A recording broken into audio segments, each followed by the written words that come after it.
In today's video, I'm going to teach you how to add items to your Amazon wishlist. By the end of this walkthrough, you'll be able to quickly save anything you're interested in so you can come back to it later, compare options, or share your list with friends and family. First, open your web browser and go to the Amazon website.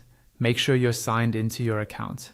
If you're not already logged in, click the sign in option near the top of the page and enter your details. You need to be logged in so Amazon knows which account to save your wishlist items to. Once you're signed in, look toward the top of the screen for the search bar. This is where you'll type the name of the item you want to add to your wishlist. It could be anything: a book, a gadget, a piece of clothing, or something for your home. Type in what you're looking for, then press enter on your keyboard. Amazon will now show you a page of search results. Take your time to scroll through and browse the options. You can open different items in new tabs if you want to compare them.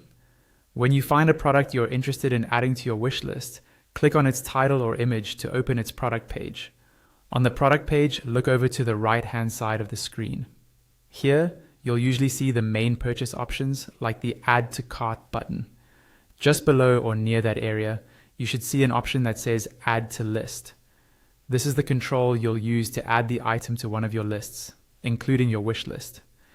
Next to Add to List, there's a small downward pointing arrow. Go ahead and click that arrow. A drop-down menu will appear, showing the list associated with your account. This might include your main wish list and possibly other lists you've created, like gift ideas or shopping lists. From this drop-down, click the specific wish list you want to add the item to. As soon as you do that, Amazon will confirm the action. A small pop-up message should appear on the screen, telling you that the item has been added to your chosen wish list. If you want to add more items, simply repeat the same process. Search for another product, open its page, click the arrow next to Add to List, choose your wish list, and wait for the confirmation pop-up. And that's it. You now know how to add items to your Amazon wish list anytime you're browsing and see something you'd like to save for later.